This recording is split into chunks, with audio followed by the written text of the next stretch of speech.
Merry Christmas, baby. I got something else you like. What is it? It's asleep.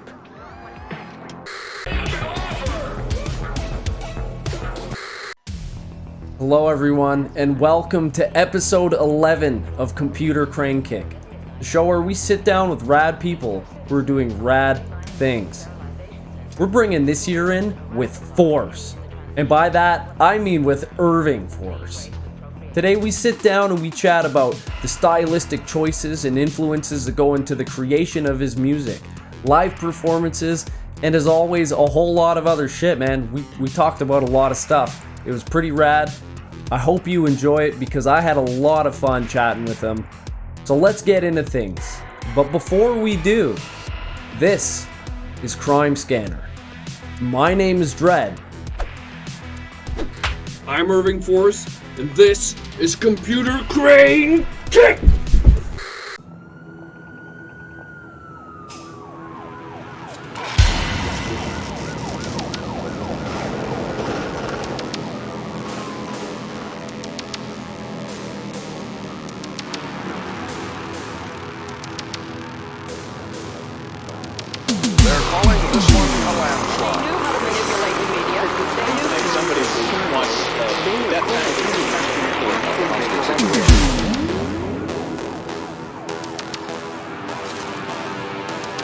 In the distant future of 2015,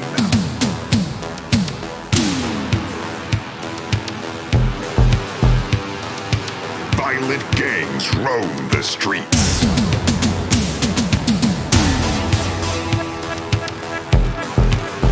United in their thirst for blood and power.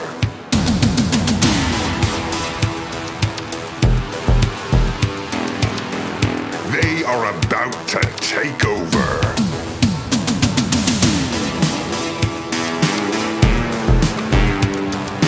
The police are outnumbered. Crime runs rampant. And when society can no longer be controlled by law, you must control it by force.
Young F. You.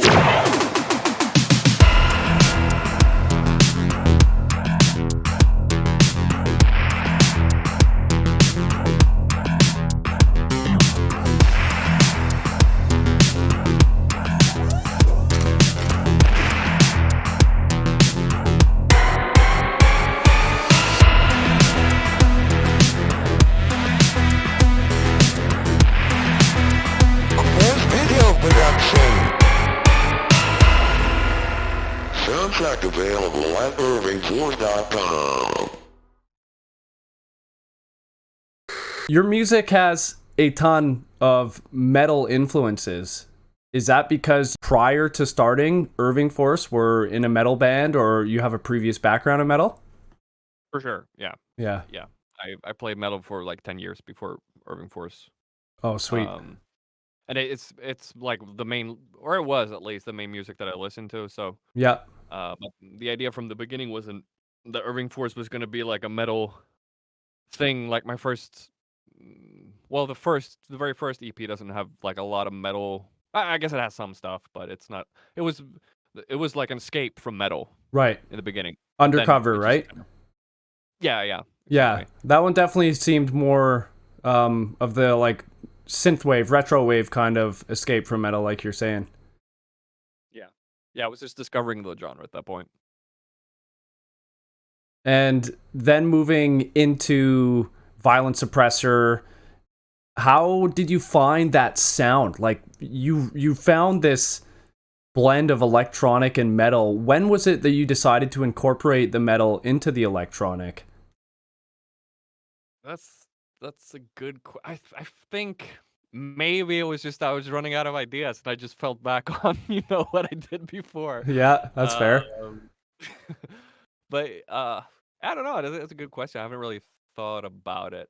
It was just I think I noticed that like the songs from Undercover that had the metal stuff kind of resonated with people. Yeah. I figured it was a way to kind of stand out at the time. Now there's a lot of people doing it, and there was back then too. But yeah, it was just I just try to carve out like sort of a unique identity, I guess, and that's what I felt. I'm pretty good at this, so Yeah. let's put it in the project. Yeah, totally. And you definitely carved out a unique identity with your sound. Like you have this super iconic, I don't even know how to identify the electronic noise that is in a lot of your music, but the first track I heard, which I think sums it up really well, is Total Superhighway Incursion.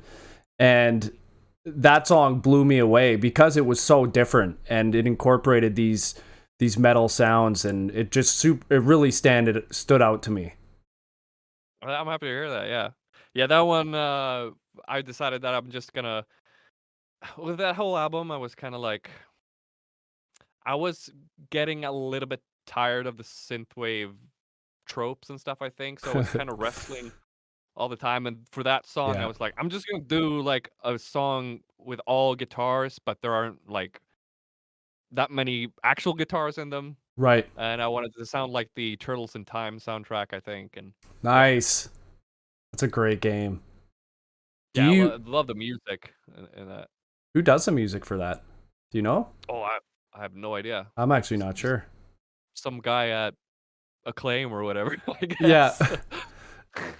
You were talking about adding guitars without adding guitars. Did you do all of that through a DAW, or is that actual guitars that you were playing and you just kind of messed with them in post after to kind of disguise their sound? No, it's all like synths. And there's okay. There's I think there's like 2 or 3 actual guitar riffs in the song. Yeah. For that song in particular. But it's mainly just written like samples, like old 16. I think I might have even stolen the guitar sound from Turtles in Time and put it in there. Oh, that's awesome. So most of the music you use synth. You don't actually have your guitar, because I have seen you playing in your stories and stuff. Or is that just for that particular song? Yeah, no, that's that song in that album in general is I've just Oh, okay. incorporated more and more guitars as I've gone along. So now there's a lot of them in there. Um, but usually there's a guitar and a synth playing at the same time, just to kind of have that morphed. Like I still want it to sound electronic, so I'll Right. just I'll come up with a riff and then I'll write the same riff on the keyboard and have them playing at the same time. Okay, so that's the sound, I bet, is you're layering guitar Yeah, riff with the electronic or the synth yeah, in there. Sweet. I was wondering like the sound is very unique, so I was curious. I'm like, how does he make this? How did you find that? Were you just fucking around and wanting to add guitars? yeah, yeah. Yeah, it's just a balance. Like, yeah, I was putting in guitars, but then like, oh, now this just sounds like a metal song. So Right. I had to do something to bring it back to electronic. Yeah. But then some songs, there's no guitars, and I just kind of want to. For me, I just want it to be like. I like what you were saying before that you couldn't identify. I like where Right. is it electronic music? Is it metal? Yeah. I think the fun part of it is like I don't give a shit. It's just Totally. supposed to be as something in the middle, you know? Yeah. Have you found that there's been one community that has embraced you more, like the metal community versus the synthwave community? I know that a lot of the times metal can be difficult when it's one person because there's a lot of metal purists that are kind of like full band or nothing. And Right. so I'm just curious. It seems like you have actually a huge fan base that is metal as well. Well, a lot of people are into metal or into synthwave as well. So I think Yeah. it's that I've been, mainly in the synthwave scene. I think that's part of it. Like why I felt safe kind of going into metal because I noticed there were so many people who came from the metal scene, so it's not going Right. to be hard for them to, for me to change my style up. Um, but I don't, I consider most of the people that are listening to come from synthwave, but I don't really know. Yeah, that's a good question.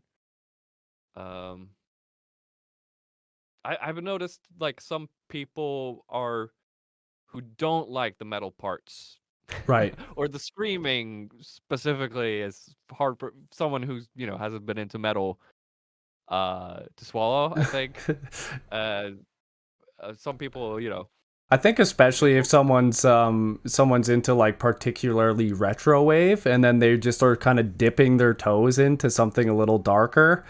They're kind of used to that 80s poppy synth pop kind of thing, and then all of a sudden they get some guttural vocals. I could see why it might throw them for a loop. for sure, yeah. Yeah, I mean there's a whole subsection of people who don't like any vocals at all. Like there's so Yep. many people who are like, I hate vocals on synthwave. Yeah. There's actually a huge amount of people, but for me, I think that's how I kind of started with synthwave, but I find without vocals a lot of the times, unless the music is very different from the others, it can all just kind of sound similar. That's the difficult part with synthwave, I found, is a lot of times vocals is what separates it. You have a lot of production can be quite similar because of the inspiration of the 80s and 90s and whatever. There's particular sounds that people kind of gravitate to. So I really like the vocals now, and particularly your vocals. I've been getting really into scream vocals and just hearing people and how they can do the low screams and the high screams, and then you came out with Deep Clean Subdivision, and dude, I fucking love your vocals. It was your album was exactly what I needed at this point in time. It was just perfect. It was like I was kind of getting burnt out of a lot of the retro wave and the synth wave, and all of a sudden Deep Clean Subdivision was there, and I listened to it, and dude, it fucking blew me away. It was exactly what I wanted to hear. Good to hear that, man. I've been feeling the same way about synthwave for a while, to be honest. Like Yeah. I there's been for a while it's been, a lot of the same. Like Right. there are a lot of good artists, Yep. obviously, but I'm just I got a little bit like the sound palette or whatever doesn't make me feel the same way it did Yeah. what like 5 years ago. Yeah. I can Uh identify with so that. yeah. So that's why I've been kind of moving away from that sound. Um because I don't know, you can only do the same thing over and over Right. for so long. Yeah. So you released Gutter Cruiser in 2019. I actually didn't find it until you released Deep Clean Subdivision. I don't know how, but that's my favorite track off the album. I fucking love that track. You've been working on this album for a couple years then. How's it been received since release? I've heard some people say that too, like with different songs, like it went under the radar. Yeah. So that's nice. I mean, usually, so this album I released almost every song as a single Right. before the album. There was like only one actual new full song on the album when it came out. And I was a little bit nervous about that, like that people are gonna be like, "What is this?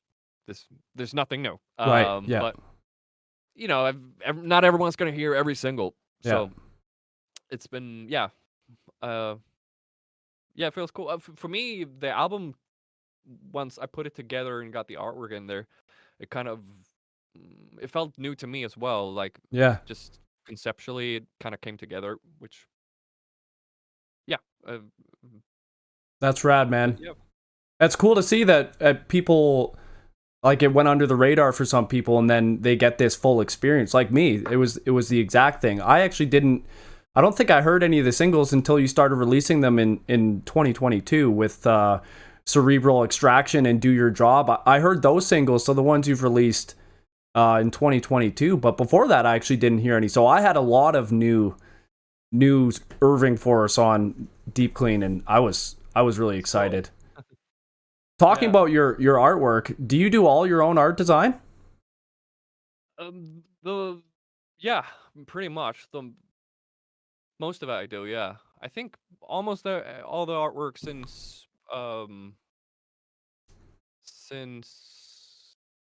from God Mode and on, like 2018. Nice. I've always really liked your art style. The cassettes, the design and layout of God Mode looks so good. The color palettes, it's really, I don't want to say simple because that takes away from it. It's not simple, but it's effective. You know, you don't have too much happening. The layout looks really nice. I've always been really inspired by seeing your artwork, so that's super rad to hear that you make it yourself. No, thank you. I'm happy you say that. I guess it takes a lot of time. Like Oh, to yeah. me, it's like another song Yeah. because I have to spend so many hours on it and just have to look at it for really long. So for the album, like or for this for Deep Clean Subdivision, a lot of the work, or like for me, the fun thing was getting the album cover out there. 'Cause Yeah. I'd listened to the songs for so long already, Right. and I just wanted to see what people how people like the album cover. Since it presented the concept and everything of the album. Yeah, it was cool seeing your behind the scenes stories where you were like, that was your girlfriend wearing the outfit and you were on a building? Yeah. He was just doing a bunch of different positions, and then I had to like I didn't want them all to look like women, so I had to like Box them out a bit. And they had to make her like her booty a little bit more male and stuff Yeah. like that. Oh, that's hilarious. So yeah, but yeah, that was exactly that was my girlfriend. All those pictures, and then she took a picture of me as well. Yeah. Yeah, it was it was a lot of fun. I had to sit for hours with that in Photoshop. Yeah, I saw you used what was that, like a calzone or something for the guts? Is that what that was? Yeah. It's awesome, man. I'm pretty into photography myself and using Photoshop, so I love to see the creative ideas that people have in using, you know, regular household items that you can edit and post to create something that looks completely different. Yeah. I was a little bit nervous that, you know, maybe I don't know how sensitive like music services are, but I was a little bit nervous that maybe, you know, if there's gore and stuff on Right. the album cover that it wouldn't, you know, that might be a problem. So I figured, you know, if I could just say that, well, it's just a calzone. Yeah. It's edible. You know, yeah, and I have the proof and everything. You know, I've actually done that trick before. Well, I had the idea for I don't know if you've seen. I had like a music video for the Violence Suppressor. Yeah. And there's a part in it where a guy's head gets shot off, That's also he also has a calzone in his brain. That's awesome, man. So that's where that idea came from. Was you've used calzone before? You're like, I know, Yeah, I yeah. fucking know what love looks like calzone. it. That's actually an interesting point that you bring up about artwork and gore and stuff, because I know a lot of time in movies you see blood and it's automatically a 18 or whatever rating. I wonder how that does work with streaming services now. Did artwork ever have a impact on what a CD was rated when you would see an album cover? Now I'm just curious. I don't know. Yeah, that's a good question. Like I've the Carcass album covers had a bunch of like actual body parts on them, I think. Oh yeah, Uh, that sounds pretty I intense. want to check right now if those are up on Spotify. That's interesting. Because there's a lot of like gore bands like that. Yeah, totally. And there's a lot of like super gnarly covers and like metal covers that are pretty brutal. I'm wondering if that has an impact on your rating for it. Do they still do ratings for music? Yeah, they do explicit and stuff. They have to, I'm sure. I guess, but what's the point? Yeah. Yeah. You're gonna buy, you can buy my music at a Walmart now. Yeah, no shit. That's interesting. Yeah, it looks like if I'm looking at the album covers of the Carcass album covers of Spotify, I don't see. Oh, actually, here's one with a dead guy on it. I guess it's fine. It's fine. It's fine. Who cares? It's people see way worse shit every fucking day. Sure, yeah. Your music all has a backstory. Irving Forrest, that's a character that's in a future dystopia. Was that something that was important for you in writing your music, was having a backstory? Did you find it more helps you with a cohesive sound in having a story? For sure, it helps me. It sets a mood for the music I'm writing. Like I'm working on the next album right now, and this time I started with. Usually it just kind of comes together while I'm working, and I find a concept, and I'm like, exploring different stuff. But this time I decided I'm just gonna come up with a story first, Right. and then write the music. And it's been, I don't know, yeah, it's been fun. Like it helps to have the visual parts, even though it's just in your head, and then Yeah. kind of build on that. But I think, and then a lot of it is too like with electronic music, the artist is usually like pretty anonymous, unless it's like Daft Punk. They have characters and stuff like that, Right. so that's a big part of it. Like I don't really enjoy being on camera and stuff, Right. but it's I think it's important to have a personality with totally. because that's what you attach to as a listener. Like if you hear a song that's cool, you've heard a cool song, but if there's a whole like idea behind it, you're enticed to check out more of it. So Yeah, I would agree with that. Especially in kind of a synthwave too. There's a lot of stories and even just sounds that create nostalgia often can create nostalgia for certain things, and having a more, I think you described Undercover EP as like a dark action soundtrack.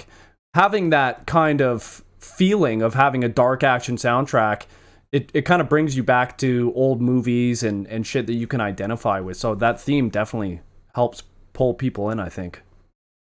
with synthwave, like the whole genre is almost like built on like movie music. Well, not the whole genre, but certain parts of it. Like, so it's pretty natural that you would bring some sort of story when you're kind of aiming for this cinematic vibe already. Yeah, totally. You were asking people about Jean-Claude Van Damme the other day, and I wanted to talk about that because I love Jean-Claude. I put on Bloodsport for you in the background on tape. That's what that is. What's your favorite Jean-Claude movie yourself? Oh, Universal Soldier. Oh, nice. I love that one. I'm not. I just picked one of the action guy. I wouldn't say he's my favorite like action hero. Yeah. So that's what I was kind of curious about, because a lot of people said Kickboxer's their favorite movie. I haven't even seen that one. So I didn't realize that was like his biggest movie. It's good. I was surprised no one said Street Fighter, which is maybe the first Jean-Claude Van Damme movie I saw. Really? possible. As far as I can remember. He plays Guile in it, doesn't he? Yeah, he's a real American. He has like the American flag tattoos Yeah. on his arm. He doesn't change his accent either. He's just like, he doesn't even try and hide it. Well, I don't think he can, but No, that's true.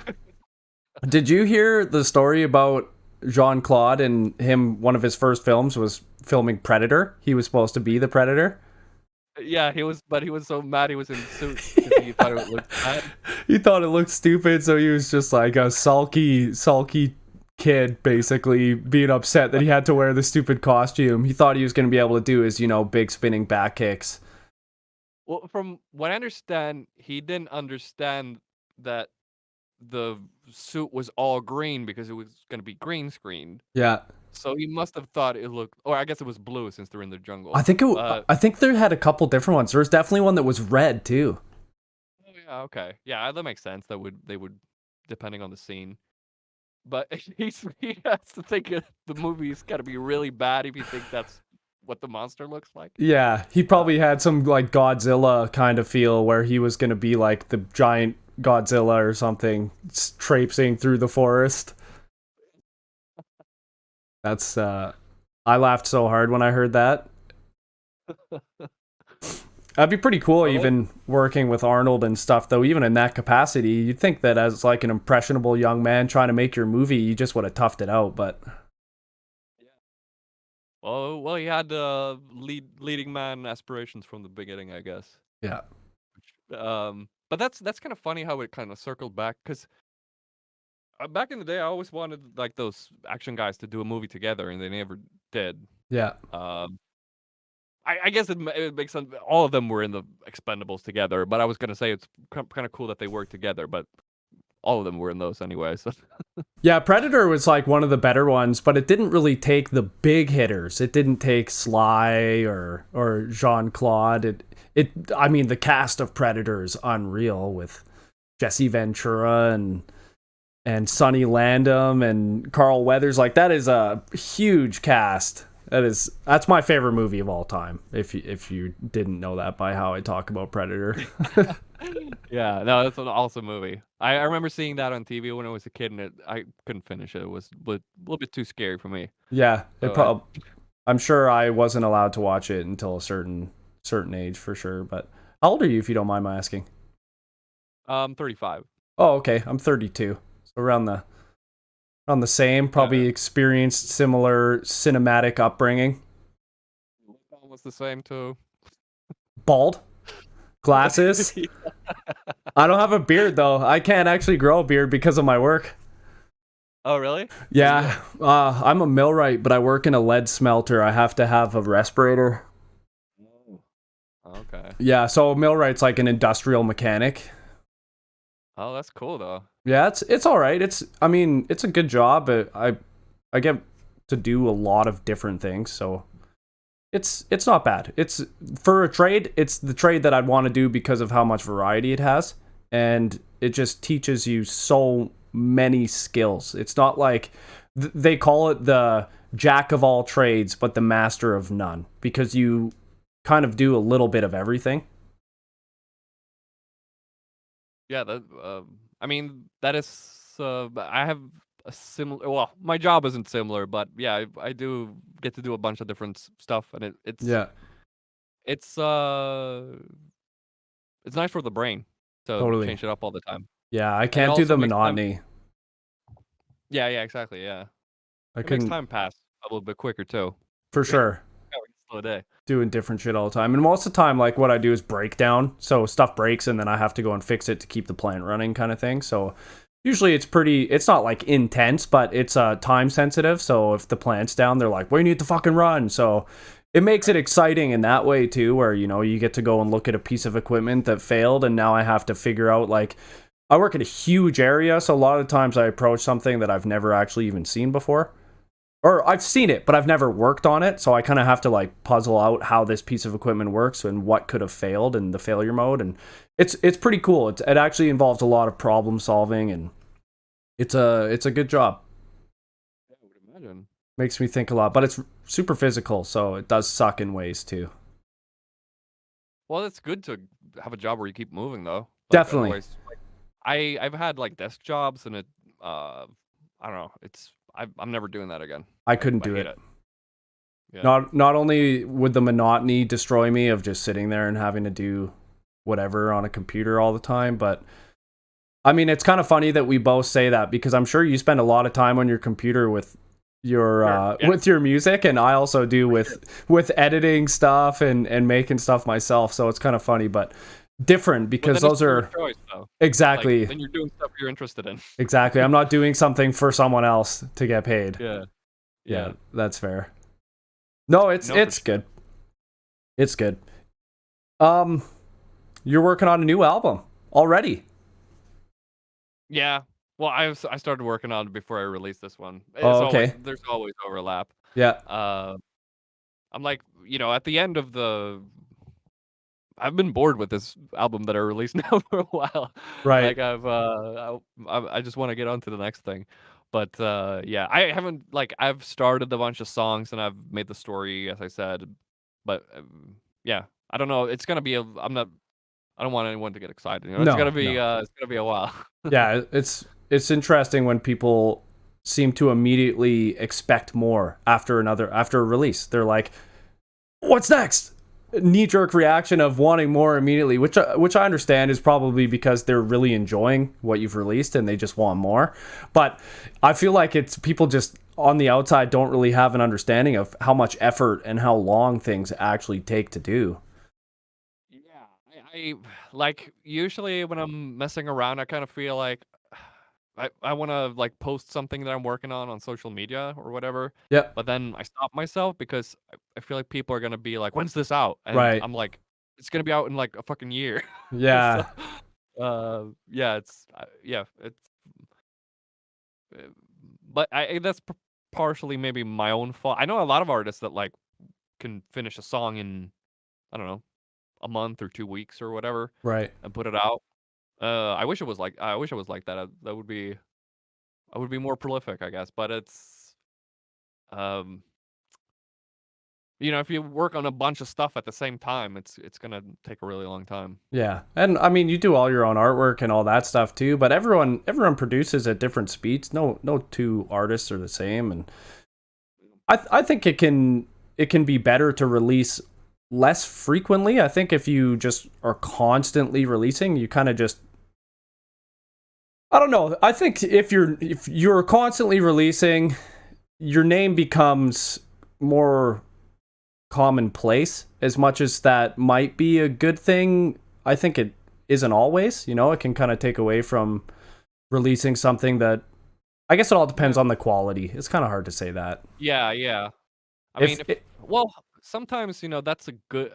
I feel like people like artists to be dependable. Right. You want to know what you're getting. Right. I don't like doing that though. I like I like to put out weird stuff where there's a little bit of a surprise. Yeah.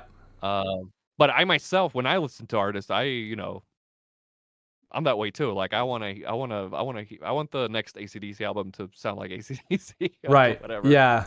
That's understandable. For me, like I said earlier, how Deep Clean just came out and was exactly what I needed.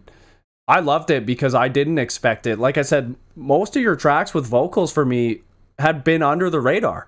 And I don't know if that was the synthwave fucking algorithm just feeding me exactly what I had been listening to. Yeah. But as soon as I started Deep Clean, I mean, Sedatives has vocals, Gutter Cruiser right into vocals, both tracks off the hop, and oh fuck, dude, I was stoked hearing the vocals. Super, super stoked. In your previous metal experience, were you a vocalist? Yeah. Nice. And guitar? No. Well, I mean, yeah, we wrote songs and I played the guitar. I came up with riffs and stuff. Right. Oh, okay. I didn't play guitar live or anything like that. Right. Vocalist. So, yeah. I learned the guitar for just as a necessity to be able to be involved with writing the songs. Okay. But I don't really call myself a guitarist or anything. Yeah. I've never played the guitar live ever. And Oh, I'm okay. afraid to do it. That's fair. Do you still perform anything metal? Do you play any metal at all anymore, or is it just Irving Force now? Right now, it's just Irving Force. Yeah. I mean, we had a black metal like doom, black and doom band or whatever you want to call it. That we worked on an album for really long. That kind of overlapped with Irving Force, but there's not much happening there. So no, not right. No bands right now. What? Well, actually, I'm like doing. My friend is doing my friend from an older band I played in. He has this thing that he's doing like a old school death metal thing, and I've just helped him put vocals on his songs because I don't know, he hasn't found a vocalist yet. Oh, So, okay. but I assume those gonna be replaced. So I still do some stuff, but Yeah. not in any like I'm not in any like serious capacity. Yeah, that's fair. The vocals are rad. Were you always into like the more guttural vocals when you were in a metal band? I like my favorite metal vocalist is Phil Anselmo from Pantera. So I like when it sounds, I don't know, more like screaming than like these like death metal growls and Right. stuff. Like the less Cookie Monster, more, I don't know, angry guy. So yeah, that's what I go. But it's also like more my register. Like I don't have the deepest voice, so I like to, yeah. It just and it fits more.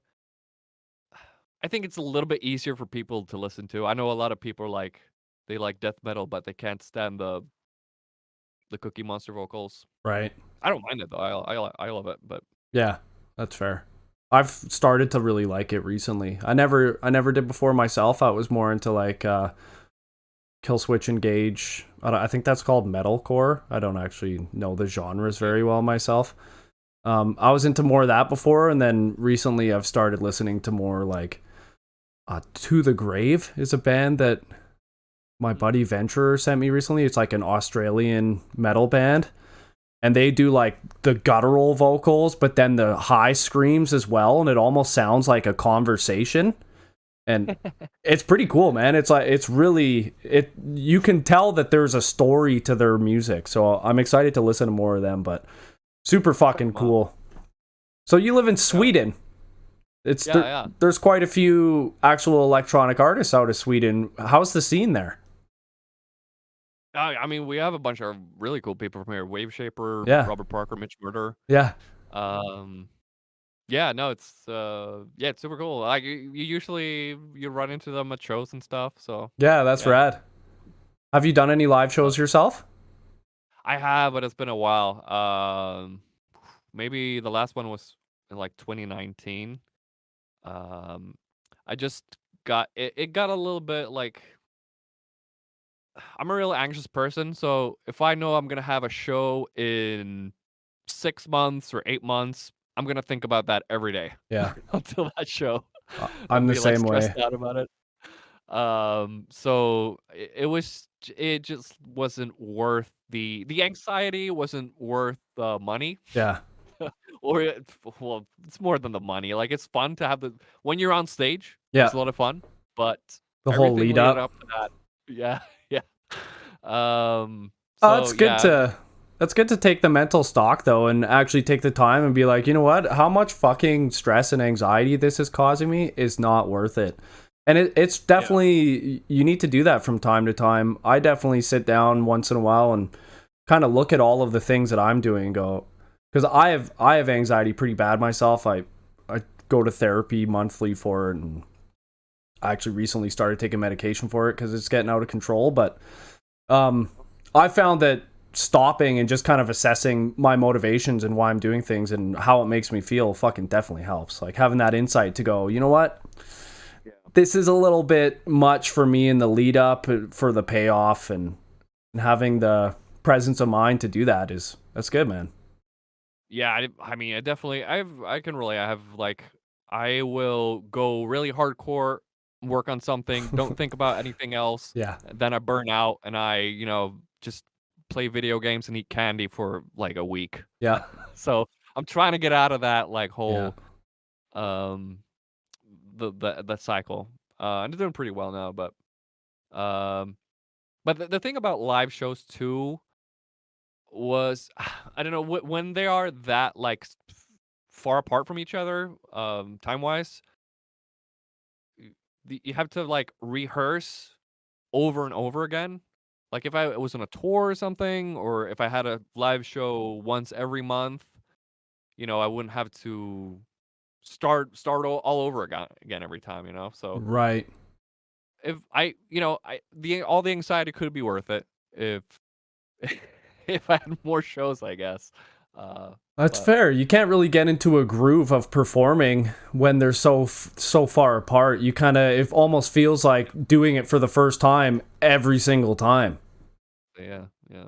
Yeah, that's tough. But I've been kind of wanting to get back into it, but at the same time, I just like writing music more than doing it live. And I also found that like from being in metal bands or specifically doing vocals, all I had to do was like run around the stage and scream and just be a weirdo and Right. have it's like I don't know, it's just being in kindergarten basically. Yeah. But with Throwing a playing like tantrum. yeah, yeah, just being a angry little bit. But in like with electronic or the way I did it, I understand you could do it different ways, but for me, just like pressing buttons, I don't know. It's not. It's I will. There's no release to it. It's just Right. yeah. You- I don't. It's fun, but it's not.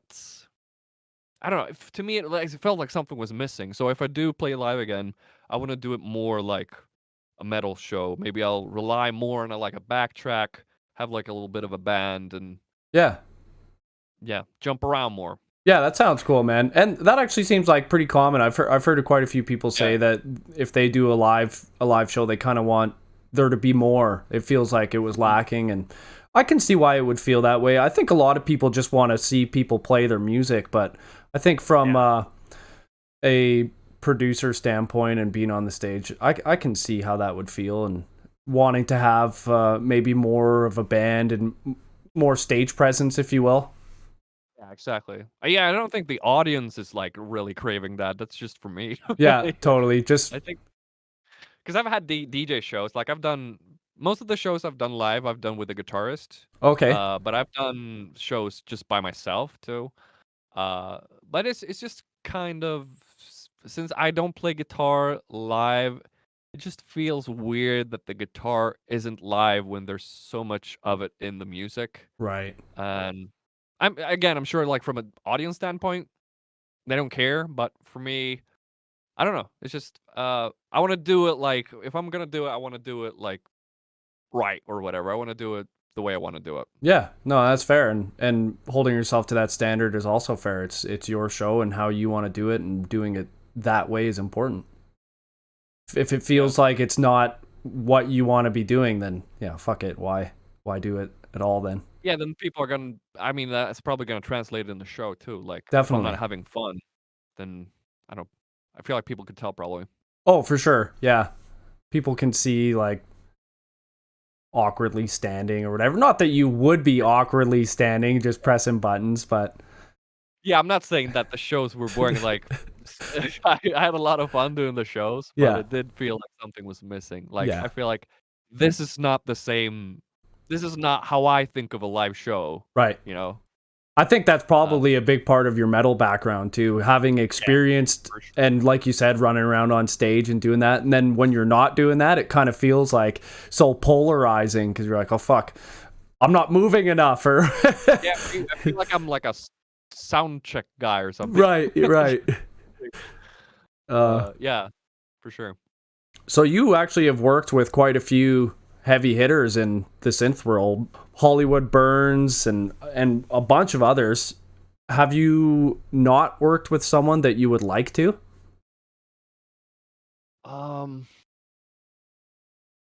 One of my favorite ones. I got to work with Wave Shaper. He's a really cool guy, so that was a lot of fun. Yeah. But like,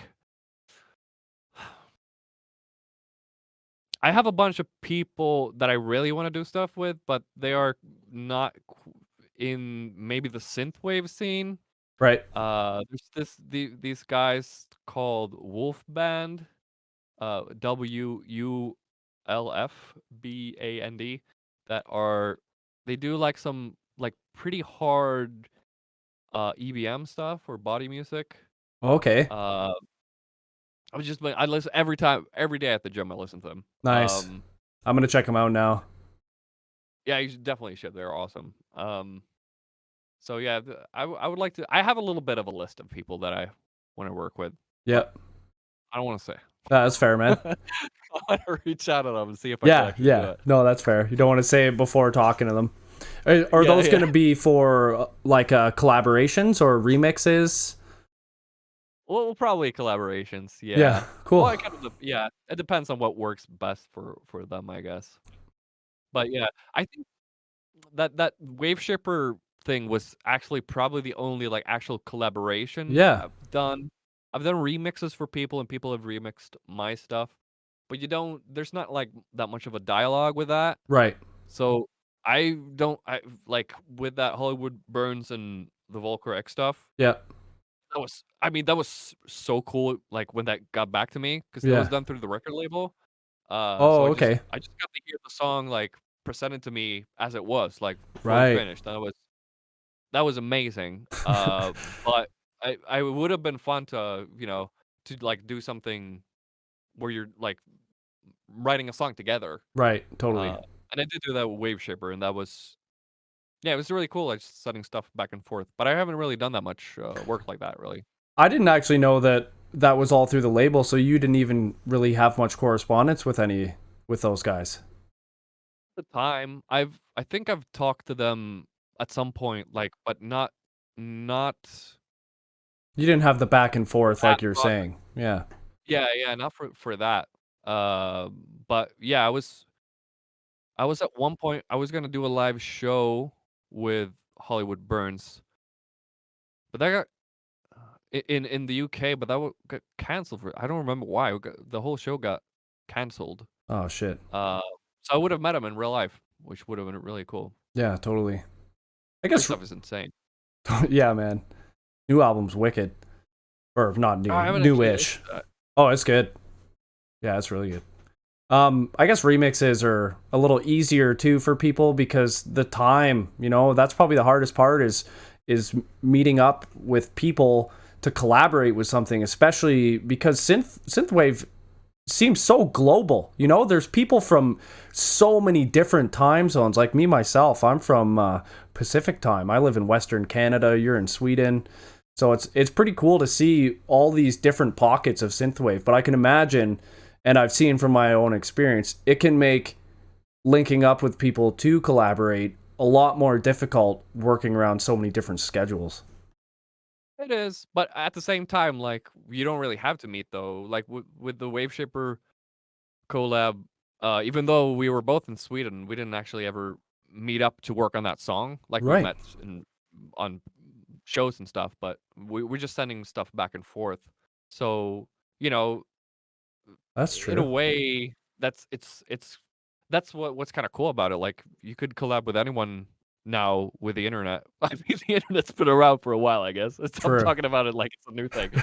But you can just send these big projects back and forth and do it like that. Yeah, that's pretty cool to be able to do. And then you just have like a Discord chat where you have these project files going back and forth and a place to see all of the notes and everything. Fuck, man, technology makes things pretty cool, pretty easy to keep track of things like that. Yeah.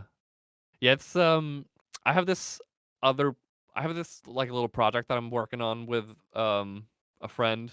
I don't want to say what it is because it's like a little bit of a secret, but he's in Finland and we have it has been on the back burner for a while now because of my move and stuff. Yeah. But with that project, I've never met that guy ever in real life. So I'll do a little bit of work and then I go to bed and he's up all night and then I wake up and there's new stuff on there. It's just I love that. That's where you feel like someone's, working away on a project all the time. Like, and Totally. yeah, you just get updates. It's like Christmas morning every time. Yeah. When there's something new. You have to wake up and see something. I've always thought that was cool too, even just when I've been talking to some of the people who've been on the show and friends that I've made through it is Draven. He's from Germany, so when I talk to him, it'll be me waking up and chatting with him, and then I'm up all day, he's in bed, and yeah, it's pretty cool. Cool to have all these different relationships from all over the world. Yeah, I remember from when I was streaming, I would just go on forever because like when I was getting tired, then all the Americans were like tuning in, Yeah, and it's like for me, it's like 2 in the morning, yeah, and I'm really supposed to go to bed, but then bunch of people pop in that I haven't talked to in a while, and totally. yeah, it's Can make it Yeah. difficult to end streaming. You ever thought about streaming again, or like streaming your music production or anything like that? I've seen quite a few people stream music production. Yeah, well, I really want to get back into streaming, but you just got to find the time for it. Yeah. But yeah, I don't know if I'll do music production though, because I did try to when I started streaming on Twitch, like back in I don't know 2017, 2018 or something. Yeah. I started out doing music production, but I just found all the stuff I made just sounded like crap. I couldn't make good music on stream. I think I get nervous when people are watching me, and I'm like, Right. I feel like I have to be entertaining or something, or I feel like I can't take like risks as much Right. with music. Like imagine now I definitely didn't sing on stream, but if I was recording vocals, I'd be nervous to like hit hit the wrong note or something, Yeah. or whatever. For sure, man.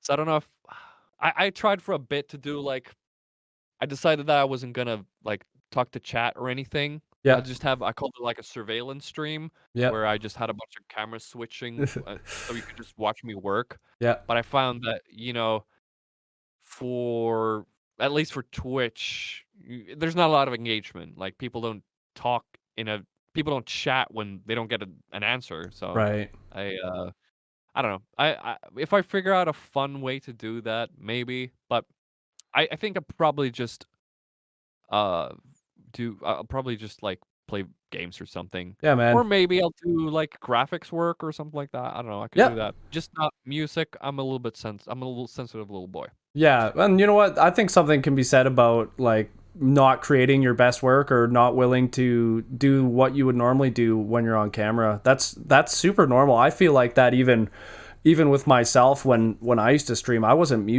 producing music or anything, but just how I could speak a certain way off camera, and then as soon as the camera's on, it's completely different. And you feel like you have to entertain, and I don't know. For me personally, it took a long time to actually be natural on camera. And I feel like if I was making something musically, it would be really difficult to not be kind of influenced and, be hyper aware of what you're doing. Right. Yeah. Yeah. I mean, well, and if you get used to that, I feel like you're not giving the music your full focus. That's right. Anyway, and Yeah. I don't know. I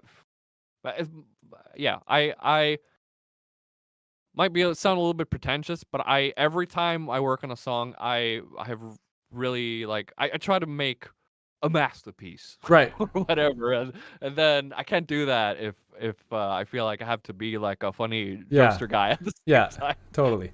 Well, I don't think it's pretentious. I think basically you just give it I'm not saying I succeed. I guess I'm sorry about that. you just give it all of your focus. You're dedicated to the creation of that piece of music at that time. That's all that you're doing, and I think that's an important thing. I think that's awesome. Yeah, no, yeah, yeah. It's just I don't. Yeah, And like you said too, streaming, why not? Like you have all this shit going on that already occupies a lot of space in your mind. Creating music can be stressful, doing all this other stuff. Why not just have, streaming be something that you do for fun? Just play some games, fuck around, and it's a good excuse to get to play games too. Like, Dude. other times I'm like, there's always something else to do. But if I'm like doing streams, Yep. I can pretend that I'm doing that. That's like career building, and I Yeah. can sneak games into that. That's exactly what I was doing because I used to stream games too. I did it for maybe 2 years or so, and I played more games in those 2 years than I did in the last fucking 10 years combined because it was something that I would be doing. Okay, on this stream, we're going to be playing this game, and it was a lot of fun, but streaming's actually what led me to doing this. It was streaming games, and then I started kind of fucking around making, I don't want to even call it art because it's not really art. It would just be like these stupid images of Arnold Schwarzenegger with soaked in neon and ridiculous shit. I would make shit like that on stream, and then I would play music. I would always have like a highlight artist that I would be playing on stream. And one day I was just like, how cool would that be to sit down and have a conversation with a producer and talk to them about their music? And then one day I just fucking went for it and haven't looked back, just been doing this since then. So you don't stream anymore though? No, I do sometimes. I'll do like a DJ stream because I have fun doing those. Usually that's just like if I want to listen to music, I might stream because I really enjoy putting music on the DJ deck and just playing music that way. I think it's a really cool way to engage with the music. And usually it's if I just want to fucking rock out and dance and have a good time. And then I'm like, you know what? Why not stream? I'll just stream while I'm doing this and people can listen to music if they want. And it's a pretty cool interaction to have with people as well. People popping in and hanging out and talking to people can be fun. Yeah, no, that's my favorite part of it. Like Yeah. some streams I would just like not do anything. Yeah. I had a stream where I built like a gingerbread house, Nice. and it's just I don't know, it's just an excuse to have like just have a bunch of friends come in and Totally. talk to them. And for me, it's ideal because I'm not like I'm kind of a homebody, not gonna lie. I like being at home. I like being in my space and my comfort, and this is a way I get to socialize and interact with people without actually having to leave my comforts. Perfect. So it's ideal. I actually have an idea for a video that I want to create coming up, which I was thinking of streaming, and recently I found online someone gave away 180 VHS tapes, and I just took them. I said, "Yeah, I'll take them all. I don't know what any of them are." I have a pretty huge VHS tape collection, so I'm thinking I'm just gonna either stream it or make a video where I just go through all the tapes. Wait, so are they unmarked or No, they're all in boxes. I just haven't looked at them yet. Yeah, But do you know what? Oh, you've received the tapes, I have received them, but not quite. I haven't personally received them, so right? You haven't been in the same room as No. these tapes. no, they're mystery So tapes. do you know the nature of like are they movies or are they Yeah, like, how weird would it be if they were all just like fucking home recordings and have like 180? Oh, dude, it would be unreal. Home recording like TV tapes, but also like some families like growing up and shit. That would be so strange, man. I just become so involved in this family. I just have to see like what's happening in their lives. yeah, they could follow up. Yeah, you can go out and meet them. Yeah. Maybe attend their funerals or whatever. Yeah, who knows? Go and leave flowers on their graves if they're not around anymore. I No, would totally watch. apparently they're mostly action adventure. So they're movies. They're movies. They're not homemade, unfortunately. Maybe I'll get a couple sprinkled in there though throughout. That'd be all right. Yeah, that would go. But so they're but so you're watching movies. Yeah. Yeah, that sounds like. And how many tapes did you say there were? 180. That's insane. Yeah, I probably have 300.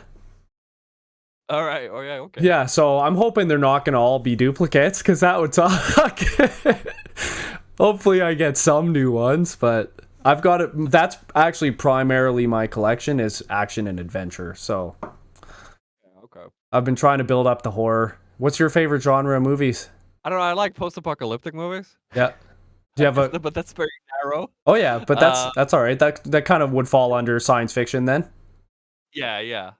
It's weird. Like science fiction is like not really a genre. It's more of a setting, I guess. Yeah, that's true. Science fiction could be a horror and action or Yeah, comedy or yeah. whatever. You're right. I guess that would be more action then. Yeah, Yeah, I guess I would say, oh fuck, I don't know, man.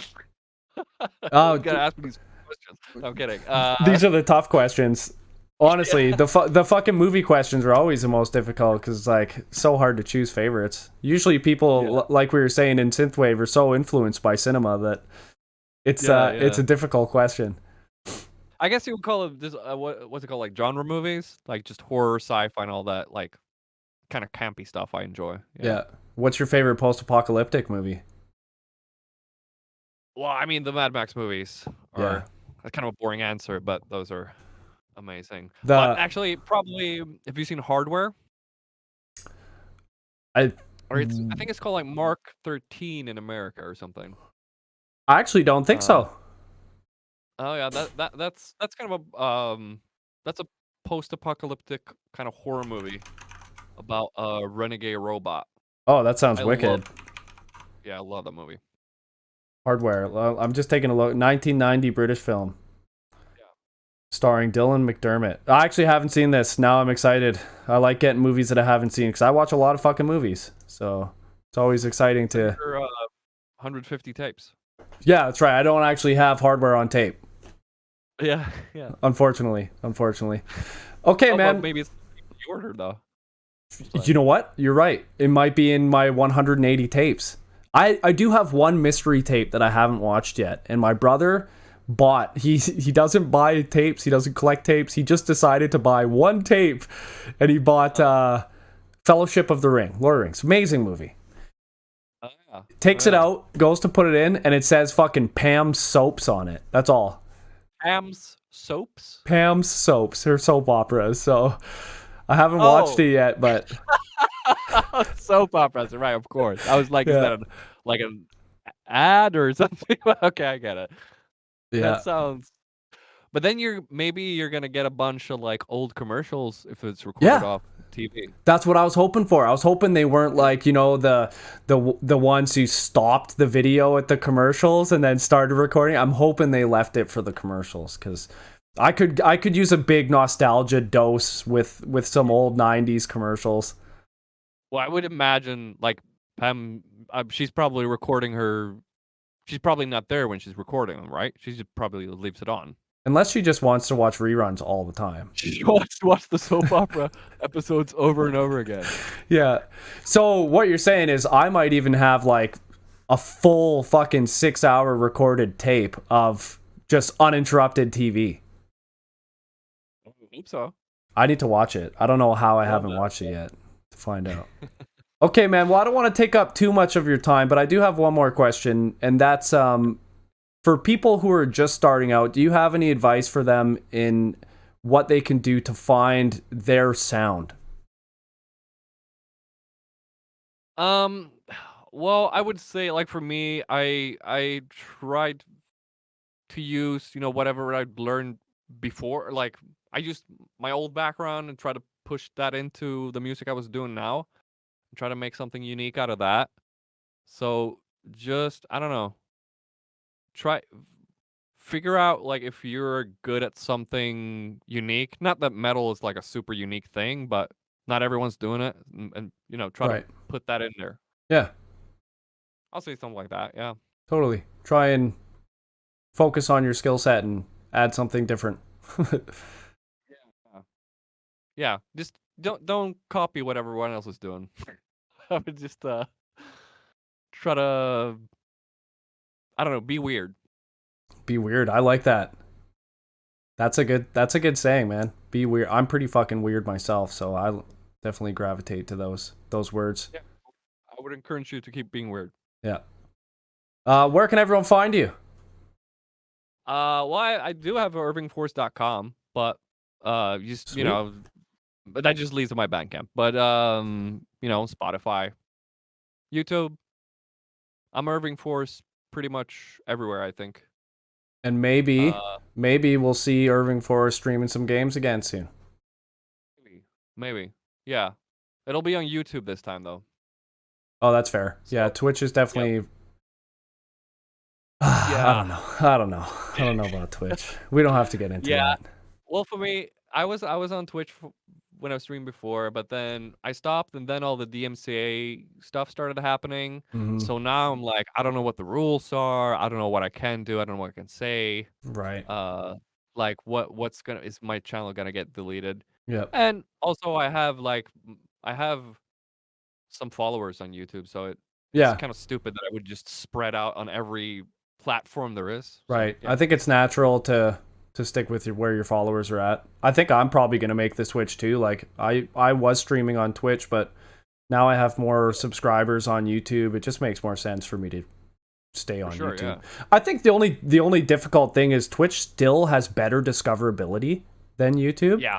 There's still more Yeah. people and it's easier to find live streamers on Twitch than it is YouTube. So I think I don't know. There's something to be said about that as well.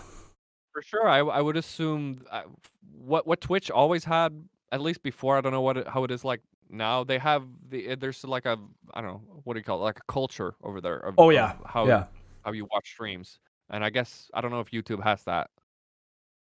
I don't know either. I think it's been growing because they implemented live streaming, I don't know, 5 years ago or something now. So I think it's definitely grown over that time. But I mean, it's different when YouTube started out as a recorded video posting place and Twitch started out as live stream. It's just, I think it's still bigger on Twitch. Yeah, I mean, it makes sense because like people don't go on YouTube primarily to watch live streams, so Right. it would Yeah. make sense that I'm not usually on YouTube to watch live streams myself. So Same. That's fair. Okay, man. Well, thanks a ton for coming on. I really appreciate you taking the time and sitting down and connecting with me. It's been rad. It's been awesome to see inside your music and in your brain for a deep cerebral extraction of all this information. There we go. all right, man. Yeah, it was a lot of fun. Now look at you go, making it all the way through the video. Please remember to support the artists. That's the main thing. If you like their music, support them, buy it, stream it, follow their social medias, all of that good stuff. And if you liked what you watched here, please subscribe and be well.